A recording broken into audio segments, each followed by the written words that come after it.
Mister justice, ఈ 5 ముద్దాయిలు కలిసి ధర్మవరం రామయ్యను క్రూరంగా హత్య చేశారని కోర్టు వారికి మనవి చేసుకుంటున్నాను. శాంతి భద్రతల దృష్ట్యా ఈ 5 తగు విధంగా శిక్షించవలసిందిగా కోర్టు వారిని కోరుతున్నాను. That's all your honour. Mister Sridhar, you can proceed.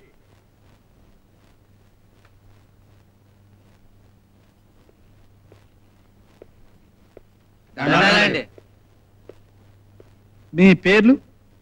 Ramachandramurthy అండి. సత్యమూర్తి అండి. దానయ్య అండి. గాంధీ అండి. శాంతారాం అండి. రామచంద్రమూర్తి, సత్యమూర్తి, దానయ్య, గాంధీ, శాంతారాం. ఈ పేర్లు వింటేనే నా ఒళ్ళు పులకరిస్తుంది. మీరు హత్య చేశారంటే ఎవరైనా నమ్ముతారా? నమ్మరండి. అవునండి, ఎవరో చంపేశారు, గిట్టని వాళ్ళు మా మీద కేసు పెట్టారండి. మాకేం తెలియదండి. సో మిస్టర్ జస్టిస్, ఈ కేసు క్లియర్ గా ఓపెన్ గా ఉంది. ఇందులో వాద ప్రతివాదాలకు, క్రాస్ పరీక్షలకు, సాక్షులకు, రుజువులకు ఏమాత్రం చోటు లేదు. వీళ్ళు చెప్పేదంతా అబద్ధం. వీళ్ళే హత్య చేశారు.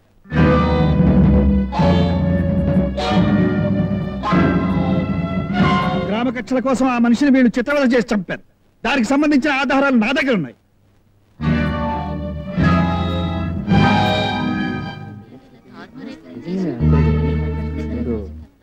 Order, order, order. Mister Sridhar, మీరు డిఫెన్స్ లాయర్ అనే సంగతి మర్చిపోయారనుకుంటాను. నాకు బాగా గుర్తుంది మిస్టర్ జస్టిస్. నేను డిఫెన్స్ లాయర్ని అయినా నేను డిఫెండ్ చేయవలసింది లాను గాని నేరాన్ని, నేరస్తుల్ని కాదు. నేరాన్ని కప్పిపుచ్చాలని, న్యాయాన్ని కొనాలని ప్రయత్నించే డబ్బు మదాన్ని కాదు. ఆ ఉద్దేశంతోనే ఈ కేసుకు సంబంధించిన ఆధారాలన్నీ మీ ముందుంచుతాను.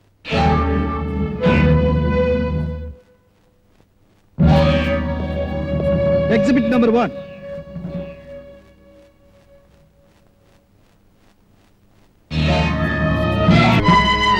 That's all your honour.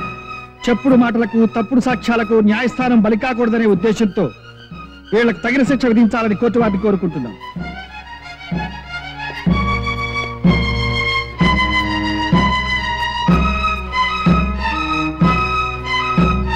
ముద్దాయిలు 5 హత్య చేశారని మిస్టర్ శ్రీధర్ అందించిన సాక్ష్యాధారాల వల్ల రుజువైంది.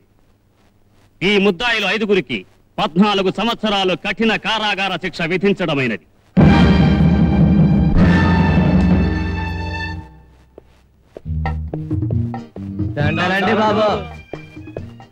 ఏమిటయ్యా ఇది? లాయర్ బాబు గారు, ఈ రోజుల్లో మాలాంటి పేదవాళ్ళని చూసేది ఎవరు బాబు? తమలాంటి లాయర్లు ఉండబట్టే మాలాంటి పేదవాళ్ళకి అన్యాయం జరగకుండా ఉంది. ఎందుకంటే మేము ఏమి ఇచ్చుకోలేము బాబు. ఇందులో నేను చేసిందే ఉందయ్యా. న్యాయం గెలిచింది అంతే. వస్తాను.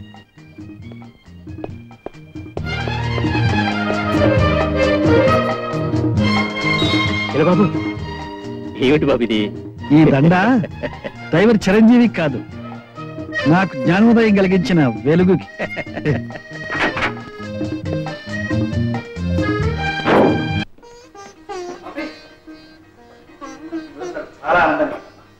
ఏమిటి బాబు?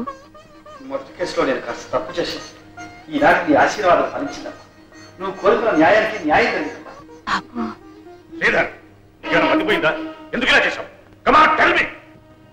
సత్యాన్ని సమర్థించడం, న్యాయాన్ని కాపాడడం నేరవాడాలి. నువ్వు చేసింది ఒట్టి నేరం కాదు, ద్రోహం. డిఫెన్స్ లాయర్ గా వెళ్ళి ప్రాసిక్యూషన్ తరపున వాదించావు.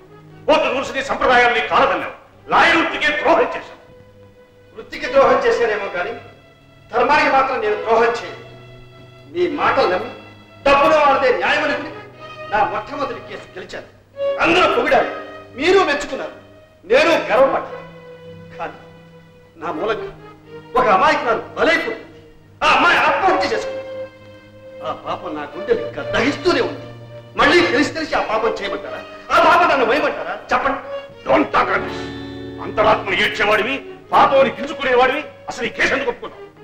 నేను ఒప్పుకోకపోతే వాళ్ళు మరో లాయర్ దగ్గరికి వెళ్తారు. సత్యం సమాధి అవుతుంది, పాపం జైలు తీరుతుంది. అందుకే అలా జరగకూడదనే నేను ఒప్పుకున్నాను. అంటే వాళ్ళ నేరం నిరూపించి వాళ్ళకి శిక్ష వేయించాలని ఒప్పుకున్నావు అనమాట.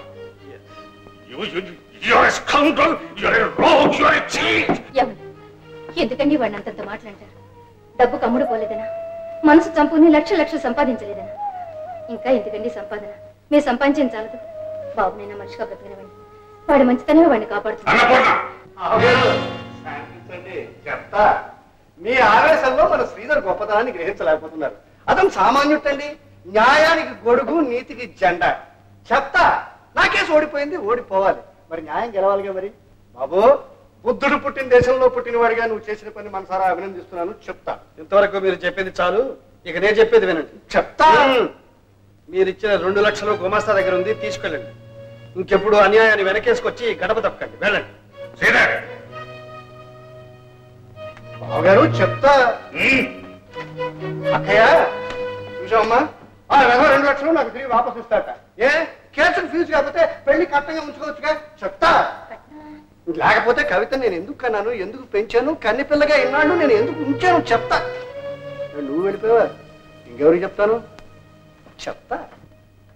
హాయ్ సుబ్బారావు, హాస్టల్ నుంచి మాట్లాడుతున్నాను. అవును, చిక్ చిక్. ఏయ్, నేను ఎలా ఉందంటావా? Wonderful, fantastic. నీ నాక్, నీ కిక్ ఇంకెవ్వరికీ రాదు. ఏం స్పీడు, మొదలెట్టిన దగ్గర నుంచి చివరి దాకా ఒకటే మోత. ఓకే సరే, bye bye, cheerio. Oh hi daddy. ఎవడేవాడు? Football champion Subbarao daddy. My love, my life, my everything daddy. Lara, నీతో మాట్లాడాలి. పద. హాస్టల్ ఎందుకు వచ్చావు డాడీ? నా కర్మకాలి నీలాంటి కూతురు కన్నాను గనక. కోర్టులో నా కేసు ఎలాగూ క్షౌరమైంది. నాకు మిగిలిన ఆశలా నీ కేసే. చెప్తా. నా కేసేమిటి డాడీ? చూడు, ఫుట్బాల్ వాడిని, గూటి బిళ్ళవాడిని, గోలికేల వాడిని ప్రేమించకమ్మా. 8 కోట్ల ఆస్తి, 4 బిల్డింగులు, 2 కొబ్బరి తోటలు, మామిడి తోట. మీ బాస్ శ్రీధర్ లేడు, వాడిని ప్రేమించమ్మా. చెప్తా. How can it be daddy? Already ప్రేమించేశానే. ప్రేమించిన వాడిని పక్కన పెట్టు, నేను ప్రేమించాలి అంటున్నవాడిని నువ్వు ప్రేమించు. Impossible daddy. కావాలంటే ప్రేమించినట్టు నటిస్తా. చిక్ చిక్. ఇది నాకు చాలు తల్లి. చూడు, ఈ చిక్ చిక్కులు, జిగ్జిగ్గులు, బుగ్గుబుగ్గులు మీ బావతో చెప్పి మీ బావ నిన్ను ప్రేమించేటట్టు చేసుకో. చెప్తా. చిక్ చిక్. అంటే ఏమిట్రా? ఆ గోళికాయలో ఎవడండి? చింత చెట్టు కింద ఉంటాడు. చెప్తా. పద.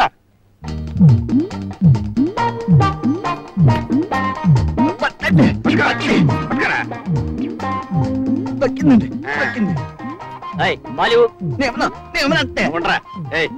ఎవడయ్యా ఫుట్బాల్ సుబ్బారావుట? నేనే. ఏ ఓహో, నువ్వేనా సుబ్బారావు? నీకు నా కూతురు కవిత తెలుసా? కవిత మై డార్లింగ్. డార్లింగ్ గిర్లింగ్ అన్నాడు, పళ్ళు రాలిపోతాయి. మర్యాదగా మాట్లాడు. ఓర్ మీరా, ఏమిటో నీకు ఇచ్చే మర్యాద? ఏ ముందు నా కూతురు కలిసిన, దాంతో మాట్లాడడానికి ప్రయత్నించిన, నిన్ను నీ బాల్ నీ గ్రౌండ్ లో కప్పెట్టేస్తా అని చెప్పడానికి వచ్చాను. జాగ్రత్తగా ఉండు. నువ్వు చెప్పరా. తప్పండి, మీరు తప్పండి.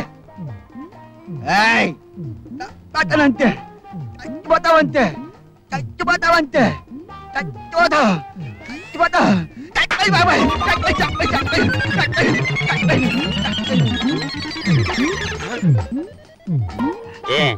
ఇక నీ సంగతి ఏమిటి? అబ్బే, నా సంగతే ఉంది, నా సంగతే లేదయ్యా. ఇదిగా నీలాంటి వాడి కోసం ఎన్నాళ్ళు ఎదురు చూస్తున్నానయ్యా. నా మనసు కనిపెట్టి మా అమ్మాయి సరైన మనిషిని ప్రేమించిందయ్యా. ఏ బాడి, ఇది ఊరికి టెస్ట్ అయ్యా. ఇది ఫుట్బాల్ స్వయంవరం. నీకు అరగంట టైం ఉందా? ఏం లేదు, నీతో విషయం మాట్లాడాలి. ఓకే, పద.